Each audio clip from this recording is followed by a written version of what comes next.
front of me are some of the best backpacking stoves currently on the market today. And I've spent the last few weeks developing this grueling tournament to test each of these stoves. I got weird curiosity, and before I knew it, I ended up with all these stoves and spending a ridiculous amount of time testing them through this gauntlet. We're talking wind tunnels, frozen fuel canisters, altitude testing at 10,800 feet, fuel efficiency testing, simmer testing, measured BTU output compared to stated BTU output, and ignition testing. All of that data kind of made me want to cry, but when you get to the end of this video and you know what I know, I think you'll be surprised by the results. Now, some of these stoves going to war today are familiar faces like Jetboil and MSR, but some are brand new to the market like the Rough Ridge High Country Cook System and the Flare by Summit Stoves. Some are budget options that you might not have heard of like the Firemaple. But we've basically broken down our stove testing into two different categories. First up, our full system contenders, and at the top of that list is one that everybody knows, the Jetboil Mini Mow, alongside its little brother, the Jetboil Micro Mow, and Jetboil's ultralight offering, the Stash. Trying to take that REI crown from Jetboil is the MSR switch system. We also have those newly released options that I mentioned, the Rough Ridge High Country Cook System and the Summit Flare Stove. We also are throwing into the mix the Quick Boil system from Firemaple that comes in two different variations, a G3 skinnier pot and a G2 wider pot that's paired with the Green Peak Firemaple stove. And now here's where things start to get really interesting, because sometimes buying a complete stove system like we just went through actually isn't the best option. Sometimes it's cheaper, lighter, and just overall better to build your own system from scratch. So here's our entirely separate division for custom stove setups. For burners, we have the PocketRocket Deluxe, the legendary Soto WindMaster, and the off-the-wall budget option is the Camping Moon XD2F. You can pair any of those stoves with whatever pot that you choose, but in this test we're going to be testing the Firemaple G3 Skinny Pot, the Firemaple G2 Wide Pot, and then just for those ultralight guys, we got the Tokes Titanium Ultralight option, flat bottom, no flux rings. All right, before we start throwing all of these stoves into the fire, you might notice that each of these stove burners, even in the complete systems and the standalone stoves, are all regulated, except for one, and that's the Jetboil Stash. The Jetboil Stash burner is going to serve as our outlier, which will prove how efficient and necessary regulators are. Now, let me quickly explain the rules of the tournament. Every stove here is about to enter a 100-point gauntlet designed to expose every strength and every weakness. Now, in each category, the stove that performs the best earns all of those points, and every time a stove fails a category, it loses points. A perfect stove is going to be 100 points, but I think we know there is no such thing as a perfect stove, but let's see who comes the closest. Okay, on to our first test. BTU essentially just means heat. It's a measurement unit.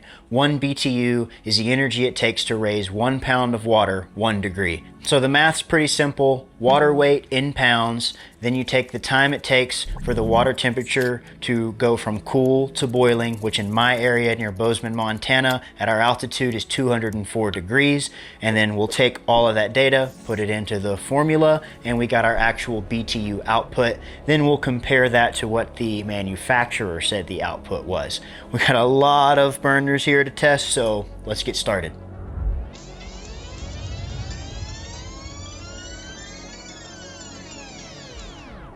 For the actual BTU test, we had a pretty clear winner.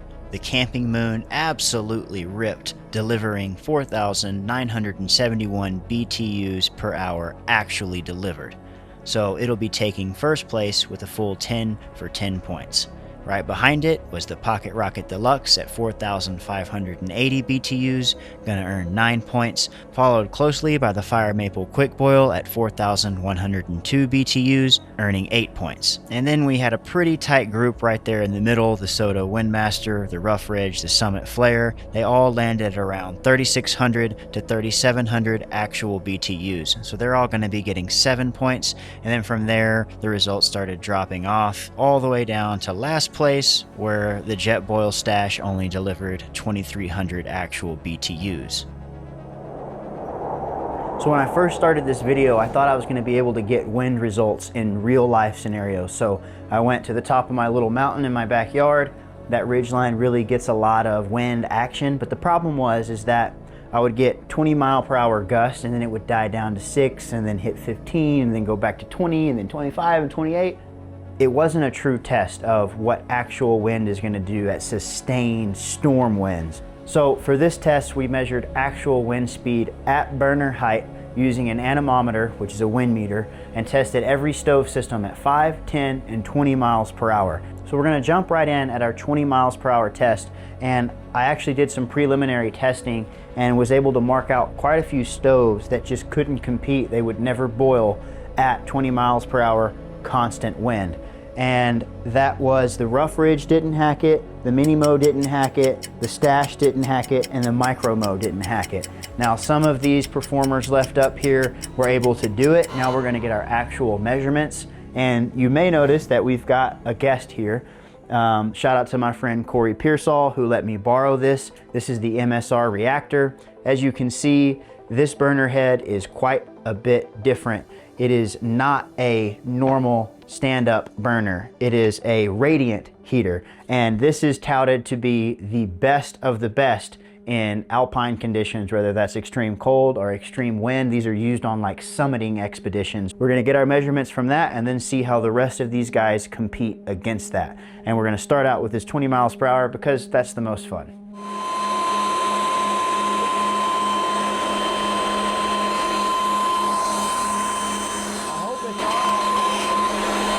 There's a boil, that's pretty impressive. 2 minutes, 4 seconds. 10 grams of fuel at 2 minutes, 11 seconds. So let's see if that remains the baseline, because in my preliminary testing, I can't remember, but I think that a couple of these might outperform that, and they light in the wind.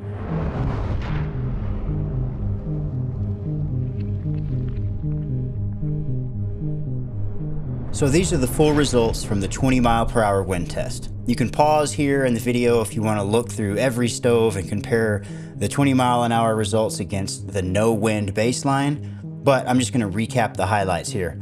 The biggest surprise was the Camping Moon paired with the Firemaple Pot.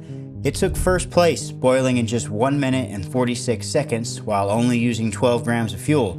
That puts it right up there with the MSR reactor, which a lot of people think is the benchmark for wind performance.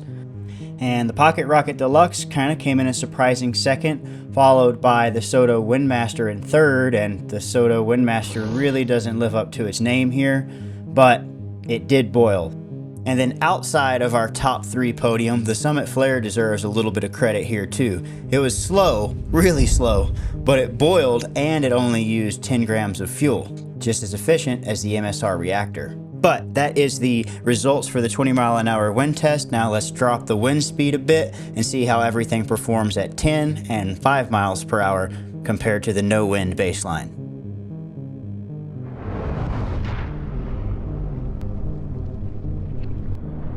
Alright, that was pretty much a full day of doing nothing but boiling water, but now we can finally see all of these wind results together.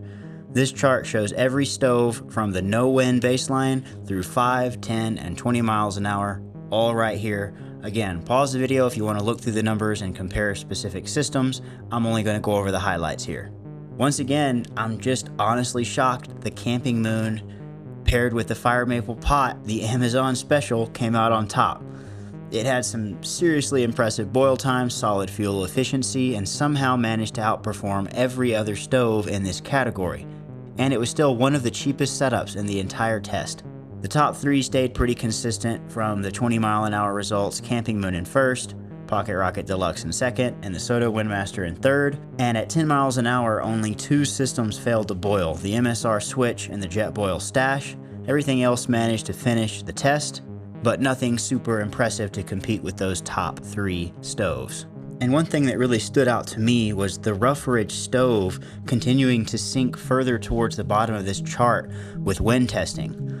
A big part of the reason why is the slower boil times and the huge amount of fuel it burned in the wind. At 5 miles an hour, it was taking 13 grams of fuel, and at 10 miles an hour, it jumped up to 15 grams of fuel, making it the least fuel-efficient stove on the list tested at both wind speeds. But honestly, the results here speak for themselves. Take a look at the data and make of it what you will. Okay, the next stage of the trials is fuel efficiency. And the reality is your stove system isn't just the burner, it's also the pot. Sometimes the pot is just as important as the heat source underneath. Throughout our testing, we keep seeing the same thing over and over again. Titanium pots, just slower, sometimes significantly slower, which means longer boil times, more fuel burned, and worse overall efficiency. Now, I love titanium. I like the cool colors it makes. I like the fact that it's a couple ounces lighter, but the weight savings in a size factor this small is pretty minimal. It's a question of 1 or 2 ounces. So is it worth saving a couple ounces to give up performance every single time you cook?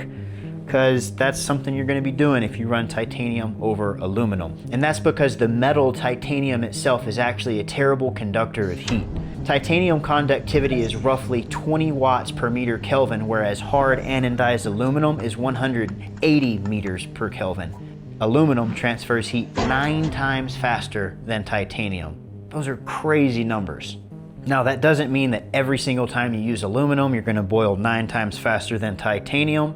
But what it does mean is that aluminum is drastically better at taking the heat produced by your stove, funneling that heat transfer directly into your water. And throughout our testing experience, that was pretty clear that aluminum has a hard edge over titanium when it comes to efficiency and speed in boiling.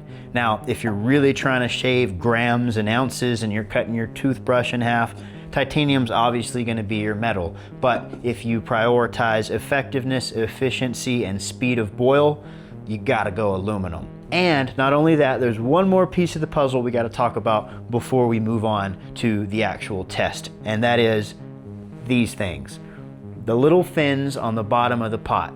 They go by many names. I call them flux rings. They're also known as heat exchangers or heat exchanger fins, but this little piece of tech really revolutionized the backpacking stove industry.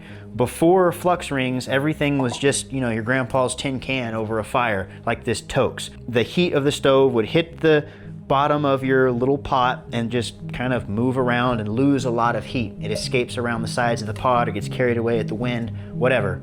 In other words, the fuel that you're burning, it really isn't completely harnessed. So in the early 2000s, Jetboil came up with this tech. They called it the flux ring, and they patented the idea, and for a while it was the only place you could get these super efficient pots. But in 2021, that patent expired and everyone and their mama hopped on this trend. Firemaple has it, the new Summit has it, MSR has it, and everyone's using this tech, and it dramatically increases the surface area available to capture that heat.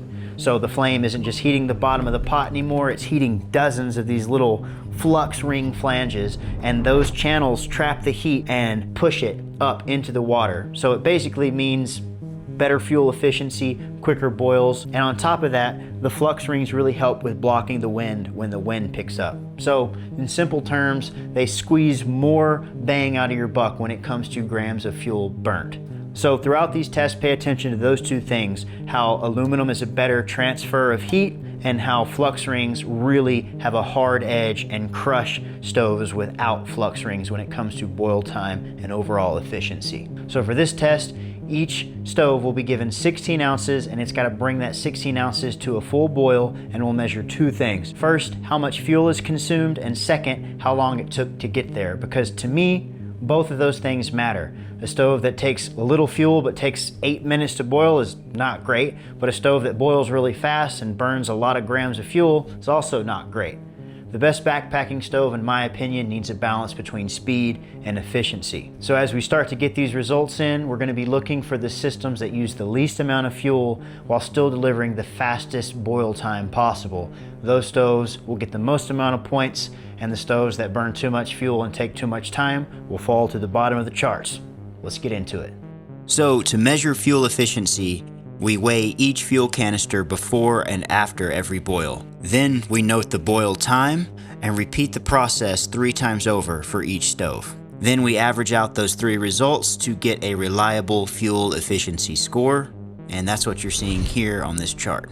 And in a surprising first place yet again, the Camping Moon with the Firemaple pot comes in with an average boil time of just 1 minute 11 seconds while still only burning 5.7 grams of fuel, earning it a full 20 out of 20 in this category. Second and third place both scored 19 points, and actually there's quite a few stoves here that ended up at 19 points just because they were so close once you balance fuel burned against the boil time. But the Jetboil Minimo is going to take second place here with 2 minutes and a 5-second boil time with 4.33 grams of fuel burned. And then the Jetboil Stash takes third, but it's actually the most fuel efficient on this entire list, burning just 3.33 grams per boil.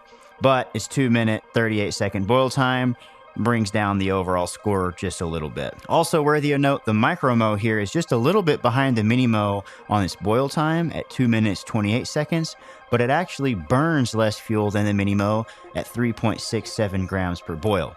From there, the rest of the field just starts losing points either because they're burning too much fuel or taking too long to boil or some combination of both. So these results were ranked using a balance where 70% of the score comes from fuel burned and 30% comes from the boil time. Once those two are combined and averaged out, that's where this fuel efficiency score came in on this 20-point chart.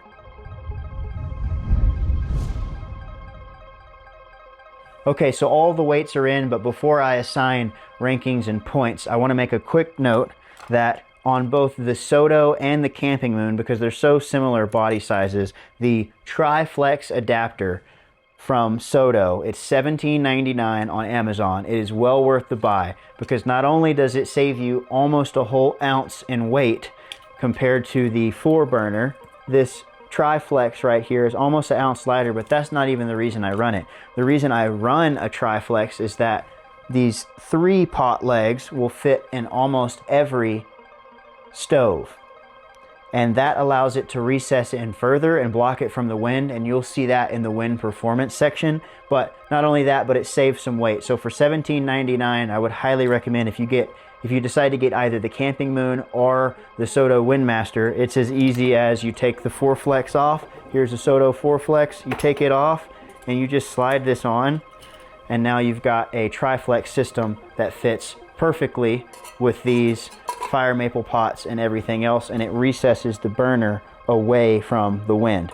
So that's well worth it, and it saves almost an ounce. So all of these numbers in here reflect that switch from the quad legs to the tri legs. So just bear that in mind. So in a clear first place is the Jetboil Stash. Thanks in a large part to its ultralight titanium burner, the entire system comes in at just 7.4 ounces, earning a full 10 points for the weight category. From there, we start to see pretty clear groups emerge. Right behind the Stash is a whole group of sub 9-ounce systems. That includes the Firemaple pots paired with the Soto WindMaster, or paired with the Camping Moon, or the PocketRocket Deluxe. And in that same group is the Firemaple Quick Boil system. Every one of those setups stays below that 9-ounce mark. And then we've got another pretty distinctive group emerging here at just above 9 ounces, and that feels kind of like our second tier for average weights. Then we get into those bigger integrated systems like Jetboil, and we're looking at mostly 10 ounces and above for those. All right, so that sums it up for weight. Pretty easy category. A lot of these are very similar. None of these are over a pound. But I do think that the sweet spot is below 9 ounces, especially when you see the performance of these stoves later on down the road. Let's move on. All right, next up is ignition reliability. We've all been there. The dew is set from the night before, or there's been a little bit of rain, and you left your stove attached to your fuel and set the pot aside, and your stove will not light. And most people just carry a lighter out of the gate because they know that their igniter is not going to work. Now, I don't think a lot of people know this, but it's important to note that all of these piezo style igniters will eventually fail. There's just no way around it. It's just like expecting your Bic lighter to always work. It's not going to happen. They're a finite resource. They're just like a lighter will eventually run out of flint. these piezo igniters will eventually stop working. It's just a fact. They're not an infinite resource of ignition. So just note that and be aware that eventually over seasons, these piezo style igniters will ultimately all fail. So they're all kind of even. It's just how long are they going to last. Now there's a few stoves here that have done everything they can to make sure that your piezo igniter works for as long as it can. The PocketRocket, the Soto, the Camping Moon, and the Rough Ridge stove all have recessed rods where that piezo comes up, and not only that, but their nose where the spark comes out and actually ignites the fuel is low and below the wind line, and also close to the holes where the fuel is emitting. All of those things help these stoves last a little bit longer. There's not dirt and debris getting into the igniter, while these other stoves are your traditional white plastic tube with the nose to the igniter well above the holes where the fuel is going to come out. And that's where you see a lot of failures, is those old school style piezo igniters. The rest of the lineup that I didn't mention, like the Jetboil Minimo, the Summit, the MSR, and the Firemaple Green Peak, they all have those old school style igniters. So I can't say for certainty that they're not going to last as long, but those are things that I've experienced, and I think a lot of people can agree with me. I'm not going to dock points for build style because this is a performance-based category. In the meantime, just to sort of have a gauge, a test, I'm going to make note of the igniters that are already starting to give me issues. They're no longer first click ignitions.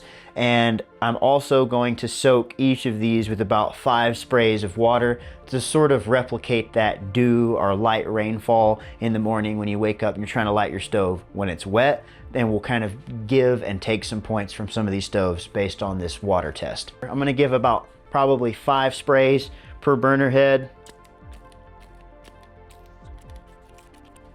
Okay, all of those are soaked. We're gonna let those sit for about 3 or 4 minutes, and we're gonna come back here and try to light them. So these have all had a chance to soak for a little while. I'm gonna go through each one and see if they light on the first attempt. Starting off with the PocketRocket.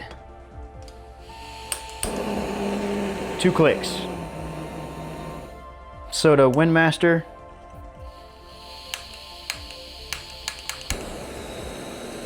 I think that was 5 or 6 clicks. Now the Firemaple Green Peak. Whoa, first click, surprising. Now the Camping Moon.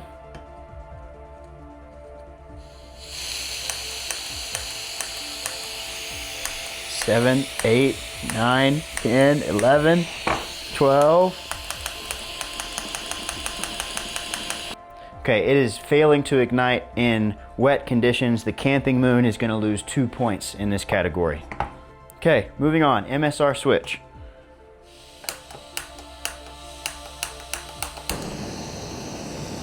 I think that was 10 clicks for the MSR switch, so it's going to lose a point. Okay, the Summit Flare.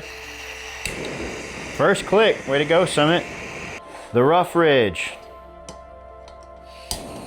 First click. Moving on to this is the Micro-Mo. Wow, first click, I'm surprised actually. Minimo. First click on the Minimo as well. All right, so all of the following stoves are going to be getting the full 10 points because they succeeded in lighting the first time. The Firemaple Green Peak with the quick boil system lit the first time, and so it will get 10 points. All of these stoves lit the first time. The PocketRocket lit on the second click, so it's going to get 9 points. Soto took 5 or 6 clicks, but it still lit on the first few attempts, so it's going to get 8 points. The MSR switch took 10, 12, so it's going to get 7 points. And the Camping Moon failed to ignite under wet conditions. Oh, well, there it goes now. Since it eventually does start and the clicker still works, it's going to get 6 points. So there we have it, the ignition reliability test. I think the most important thing that I could pass on here is, through my years of experience with backpacking stoves, there is not a stove with a piezo style igniter system that will light. I have some ideas on how to fix this, and at some point maybe I'll make those plans known, but as of now, there is no system that will light forever. But I have some ideas. So maybe one day those ideas will become a reality. Until then, just know that these are finite ignition sources and they will eventually stop working. I will say that Rough Ridge really spent a lot of time and effort into making their stove as foolproof as possible for this piezo to last as long as it can. So props to Rough Ridge and those guys over there for making a enclosed piezo rod and 2 necks where sparks can come out. That's good, that's innovation, that's what I like to see. But other than that, those are our points for our ignition reliability test. Let's move on to the next one. Okay, so as you can see, I got a pretty cool backdrop. I'm getting out of the studio, which is also my living room, and going to the field, a little bit of field testing. This section is going to be testing the extreme cold performance of each of these stoves. Up here on the table are all the pots. There's 10 total pots and stoves that I'm testing. And inside of this is actually a really cool little product. I don't know who makes it. It's an Amazon special. I think it's like AlpaCool or something like that, but it's a 12-volt little DC style fridge for like car camping and overland camping like I'm doing right now. It can go down to -4, so you can freeze ice, have ice cream, whatever. It's perfect for this test. So I've set this cooler to -4, and it's bumped around a little bit from 0 degrees to -4 for about 7-8 hours today. Every burner for these pots and their accompanying fuel canister is in here and has been below 0 degrees all day. So we're gonna one at a time pull out each of these stove burners and a fuel canister, and as quickly as we can assemble them and immediately start the boil. The same 16 ounces that we did for our fuel efficiency test that were averaged out on 3 boils. We're gonna use that number. I've got all of those numbers written down here, and we're gonna compare how the performance does in extreme cold and see if there even is a difference with these performance of these regulators in extreme cold versus normal average temperatures. Our water's all at the same temperature because if it's extreme cold, you're gonna have to have water in an insulated flask or whatever. So our water's all at around 63 degrees, and so that'll be a constant variable. These pots are all the same temperature, so that's a constant variable. The only thing that's frozen and has been cold submerged all day is the fuel canisters and the stove burners with their regulators. And that's what's important, because a regulator is what keeps your performance going and your fuel burning consistently in extreme cold and high altitude. So we're about to see if any of these regulators really fall behind or if they're all pretty consistent. Okay, first up, first one I see, I'm just grabbing. Wow, those are cold.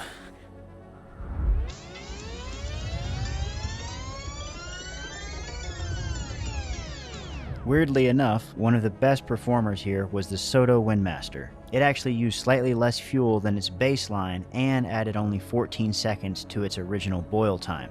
By far the smallest performance drop in the entire test. So the Soto is going to be taking first place in cold performance for a full 10 out of 10 points. Right behind it, the Camping Moon and the PocketRocket Deluxe are both earning 9 points here. The Camping Moon added exactly 1 minute to its original time, whereas the PocketRocket added 1 minute 11 seconds, while both actually maintained or slightly improved their fuel consumption.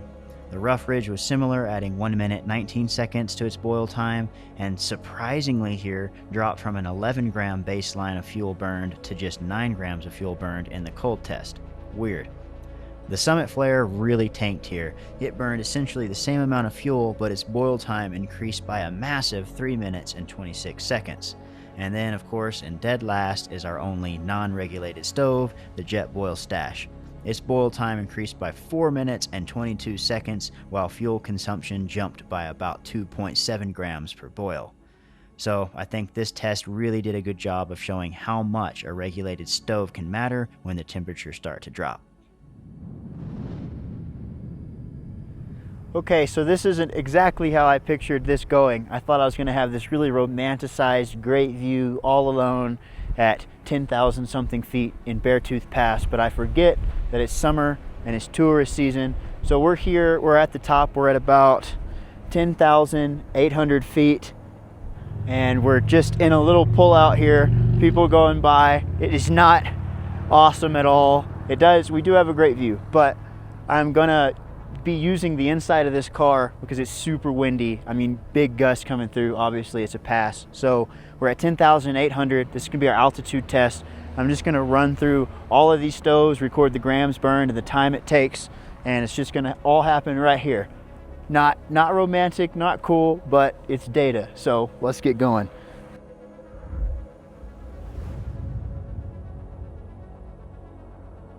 So I just wrapped up, got all the stoves tested, got all the numbers written down.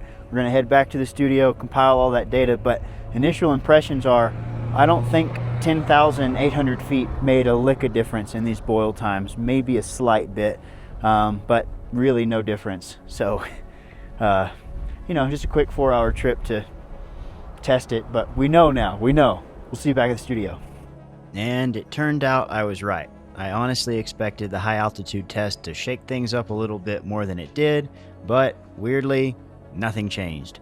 We ran all of these stoves at 10,800 feet, compared the boil times and consumption directly against their normal baseline averages, and across the board, the differences were tiny. Camping Moon, Soto, Rough Ridge were actually faster than their baselines, while the biggest slowdown in the entire field was only 30 seconds from the Minimo. So there wasn't enough separation here to penalize anybody, so every stove is going to get a full 5 out of 5 points for their high altitude performance. All right, and up next, our category is simmer control. All of these stoves are going to be pretty similar in performance when it comes to simmer control. It'll take you down from a raging flame like that, all the way down to just a little blue flame with no orange flame in it. And it allows you to simmer control, sort of cook rice, cook fish that you caught, render fat, do whatever you need to do, reheat your coffee without burning stuff on the bottom of your pot. It's not a huge important category, but I do think it's important to mention. And again, this kind of depends on how well your regulator runs inside your stove burner. So in order to test this out and kind of show it visually, we're gonna shut off these studio lights, leave our background lights going, and we're just gonna turn these things on, let them rip full blast, and then bring them down to a simmer, and we're gonna visually look at how these stoves perform. Some of them are gonna sputter and go out at the lowest setting, and those are only gonna get a point or 2 out of 3. This category is worth 3 points. And so the stoves that do very well are gonna get 3 points. The ones that sputter at the very end are gonna get 1 to 2 points. Not an extremely hard category, and it's gonna be mainly visual based. So let's turn the lights off and see how these things do when it comes to simmer control, flame control performance. All right, we are going to start out with the Camping Moon. Let's go full blast. And we'll start to turn it down.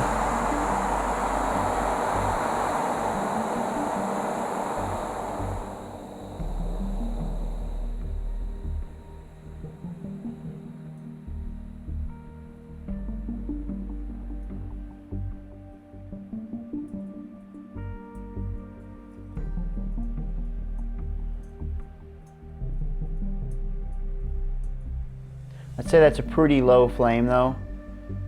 It takes some micro adjusting, so I'm gonna give the Camping Moon a 2 out of 3. And honestly, most of the field ended up looking pretty similar to the Camping Moon, all getting a 2 out of 3 for pretty decent simmer control. The Soto, PocketRocket, Rough Ridge, MSR Switch, and Firemaple all did a respectable job, but none of them were perfect. And then we look at the non-regulated Jetboil stash, and that was the one exception. It wasn't too terrible, but it just couldn't match the control you get out of a regulated burner, so it's the only stove here that gets a 1 out of 3. And then we move into the Minimo and Micromo, and this is where Jetboil really separates itself. So if cooking and simmer control are something you care about, definitely take a look at these two. I'll let the footage roll so you can just see how precise these adjustments are, even at an extremely low orange flame. Both of these are getting the full 3 out of 3. Check it out.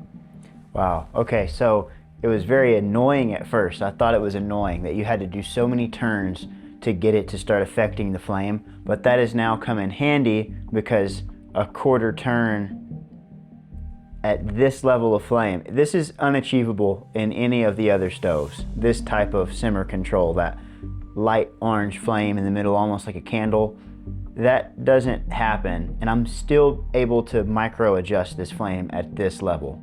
Okay, Minimo, 3 for 3.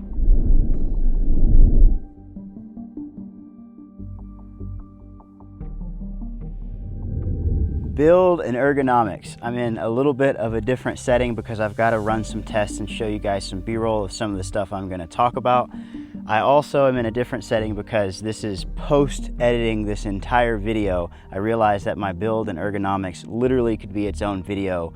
Raw and unedited, it was like 40 minutes of talking about these stoves and how they function and what I liked and didn't like about them. I edited it down as much as I could and got it down to about 19 minutes, which would have put this stove video over an hour, and I already feel like it's way too nerdy. So we're gonna condense this quite a bit, and instead of talking about all the things I like, I'm gonna be Mr. Negative here and talk about the things I don't like and the stoves that had some issues that I think were worthy of mentioning. So the first stove with some negatives that I want to point out is the rough ridge, starting out with the top lid. It's form fitted, and that can be a good thing, but I've noticed that because I don't know why, there's some looseness to these other lids, but because this is so form fitted, it gives off rumbling and a little bit of steam before it's actually boiling. And it can make it hard to gauge, and it's super hard to then check if your water actually is boiling. If it's windy and you can't quite hear or see, or it's daytime and you're boiling, you can't see the steam. It's really hard to tell, and then to be able to check it, you're basically fighting this form-fitted lid that creates this pressure that when you pull the lid off, your cup will shake and potentially spill your water, which I have done. That's issue number one with the lid. Issue number two is I just put it back on, and as you can see, the silicone is constantly getting pressed up. So you got to take the lid off, readjust the silicone, and then carefully put it back in, and it's still lipping up a little bit. So those are my two issues with the lid. Moving on, I'm going to try to speed run this so we don't take up too much time. The handles. While the handles are good and work when you're in somewhat windy conditions, when you're in an enclosed space or on a very still day, the flames from your burner will actually shoot out of these wind guards and lick the handles of your stove, and it makes it to where it'll actually physically burn you when you pick it up and rest your finger right here. I've had burns on this ring finger on my right hand a few times during this test from picking up this stove, and this handle gets so hot it actually burns me. And I know you're probably saying, you got soft hands, boy, and we'll see. I'm gonna measure the temperature with this heat reading gun and see exactly how hot this handle is getting. But I've had a few other guys tell me about the same kind of issue. So I'm in an enclosed space in this teepee to show you guys that exact scenario. And you definitely do not want to run this on your burner without the wind guard, because you will actually physically melt these handles, and I ran into that issue too. I was trying to get faster boil times by going directly to the pot itself instead of having to go through the extra space that the wind guard creates. So you cannot run it on the burner unless it's really, really low, or it will melt your handles here. And those issues I can get over, but one of the issues that really I'm concerned about is this burner head. While I've got it nested now, the hinges that let the legs that hold up your pot swivel are really rusted, and it's been about a month of use, the same as the other stoves have got. And there's other stoves that fold out like this and they do not have this issue, but these little hinges are so rusted that you have to break over that rust to get it loose. And I'm starting to see crinkles and lines in the metal because I'm having to physically bend this pot holding leg a little bit to get it. You can see it right there. It's pretty bent, and I have to really put some force behind it to get it folded over. And I got a couple of these legs that have these lines where I think eventually, if this problem continues and it gets worse, as rust will, I'm eventually going to break these legs off. That's the sound it makes when you have to break it over to store it. Also, the bend in these feet on the rough ridge stove, it's keeping it from correctly seating into the stove, so you have to kind of bend it back to get it to slide in now, which is a negative. Okay, moving on, worthy of note in the negative category, the Jetboil stash. As you can see, this is not the plastic lid that comes with it. That thing got melted off pretty quick, so I had to replace it with a Toaks lid. That's a pretty big knock, that the lid it comes with is probably gonna melt. I put it under normal use, nothing crazy, and it melted the lip off to where it was no longer form-fitting. That's really the only issue ergonomics-wise with the stash. Moving on, obviously the Toaks, the MSR switch, and the Rough Ridge are all stoves that do not have flux rings, and that's a knock, I guess, on ergonomics, but more so it affected their efficiency. The Toaks does not have flux rings, and it's kind of clunky and basic. That's I guess a negative, but if you're a minimal guy, it's probably a positive. And then we have the Firemaple pots that each come with a couple pros and a couple cons. The G3 skinny pot from Firemaple can only hold a small canister, while the G2 pot is one of the only stoves in this entire stove testing video that can hold a medium pot. So that's a pro. If you're taking more fuel, it can seat in there and actually fit your stove canister, a bigger one. The downside of the G2, it's gonna make it lose a point, is it's got one fill line, and that's max 0.75 liters. I don't even know what that means, and I don't know how that's useful. It's a lot of water to put in there. So that's a knock on that one. The measuring lines are non-existent in the G2. And then you've got the G3 pot, which has a little bit better measurements inside with 8 ounces and 16 ounces. So those are pros and cons of both the G3 pot and the G2 pot. But as you know, wider surfaces tend to boil water slightly faster, but the differences are so minimal, it's just gonna depend on what footprint of pot you want. And the rest of the stoves, there's nothing worthy of note, either good or bad. They all nest a small stove with their burner inside their own self-contained system pretty well. So that'll do it for our shortened build and ergonomics section. And I'll go ahead and flash this chart up so you can see the final results, but at least now you can associate some of the stoves that had points deducted and know where those deductions came from. I intentionally saved this category for last because I wanted you guys to see every marker of performance before we got into price and value. Price and value is only worth 5 points, but it's worth more than that because price is really gonna change how you make your purchase. Some of these stoves are upwards of $250 and some of them are $50.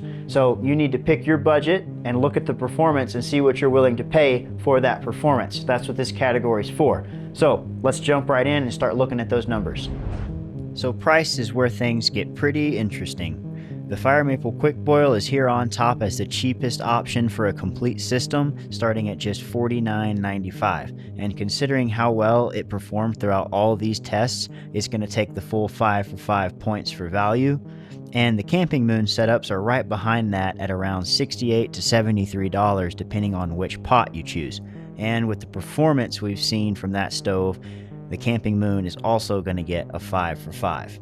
From there, most of the field starts climbing to just above that $100 mark and beyond. And to be honest, after all the testing I've seen, I just don't know if it's worth it to be spending more than $100 on a stove system. Some of the cheapest setups here didn't just keep up with the expensive ones, they flat out outperformed them in almost every single category. And to be honest, the stoves above the $100 mark just don't justify the cost to performance ratio. So if there's one takeaway from the price category, it's that spending more money definitely doesn't mean you're getting more stove. All right, guys, that's it. That took way longer than I thought it would, but we're finally done. I might have bit off more than I could chew with this project because the testing took me weeks to complete. I've been telling all my friends it's taken way longer than I thought. Lots of fuel burned, lots of water boiled, lots of fuel canisters empty on my floor right now, but I think in the end, it was all worth it. Because I think genuinely this might be one of the most comprehensive backpacking stove reviews ever put on YouTube.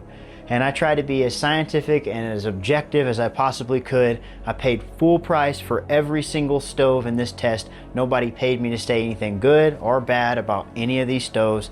I'm just a nerd who wanted to put out irrefutable data on how these stoves actually perform in the real world. Now, before we reveal who took first place in this competition, I want to say one thing.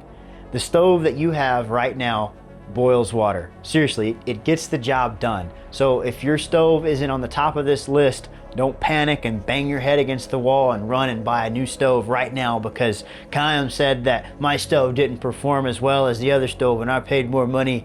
Don't worry about it. Your stove still boils water. I'm just here to hopefully show you this testing, save you some time and trial and error, and hopefully save you some money before you buy a stove that's expensive and doesn't perform the way you want to. Hopefully, this entire testing process allows you to pick the stove that fits your camping style the best. So, with all that said, let's see the results. And on the final leaderboard, we're gonna go from last place all the way up to first place.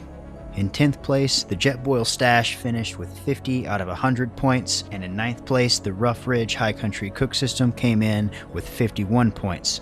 In 8th, we got the MSR Switch finishing with 56 points. In 7th place, we got the Jetboil Micro Mo coming in with 71 points. And in 6th place, the Summit Flare finished with 72 points. 5th place, we got the Jetboil Mini Mo coming in at 73 points. And finally, our top 4. Both of these stoves coming in with 81 points. We got the Firemaple Quick Boil with the G3 Skinny Pot. And honestly, that's pretty crazy considering it's the cheapest complete system in the entire test. So if you're looking for your best bang for the buck, this one's really hard to ignore. Also in 3rd place, finishing with 81 points, is the Soto WindMaster paired with the Firemaple Pot. And finally, moving into 2nd place, we got the MSR PocketRocket Deluxe paired with the Firemaple G3 Skinny Pot, finishing with 87 out of 100 points. And finally, in 1st place, the winner of this entire test is the Camping Moon XD2F paired with the Firemaple G3 Skinny Pot with an incredible 91 out of 100 points available. This setup absolutely dominated the categories that mattered the most. It took 20 for 20 out of wind performance, 20 for 20 for fuel efficiency, and 10 for 10 in raw BTU output. The only place it really left points on the table was when it encountered wet ignition, where it scored a 6 out of 10. But yeah, that result is pretty surprising to me, and I'm sure a lot of you. It's one of the cheapest burners on the entire test, and it was paired with an Amazon special Firemaple pot. But it ended up beating every premium brand name integrated stove system on this table. So I know that might surprise a lot of you guys.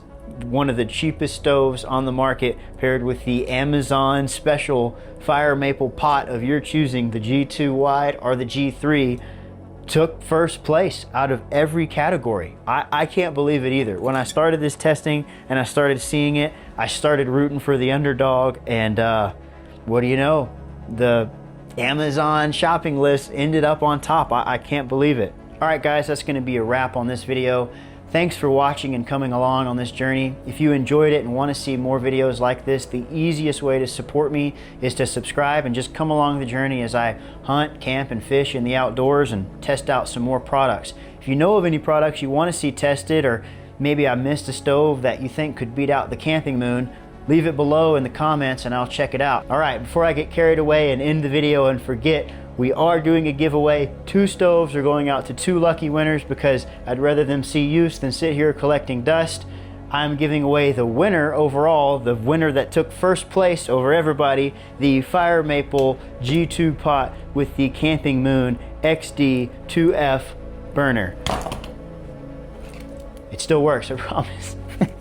The second stove I'm giving away is the budget winner of all of the stoves, and it came in 3rd place overall, is the Firemaple Petrol Quick Boil System. It comes with the Green Peak burner and the G3 pot. So I am going to be giving both of these stoves away, and it's super easy to enter to win. All you got to do is go down in the description below. It's going to open up this tab. You're going to have a couple of options that you can do. The more options you complete, the more entries you'll have. The first option obviously is to subscribe to this channel, which you should already be doing anyways. The second thing you got to do is leave a comment. Tell me your favorite part about this video, a part of this video that surprised you, or your complaints about the stove that you're running right now. Leave me some kind of comment along those lines, and those will give you 2 entries. And you also have to give me your email, obviously, to be able to be in contact with you to send you the stove if you win. That's it, super easy. Comment, subscribe, and you will be entered to win one of these systems. Anyways, yeah.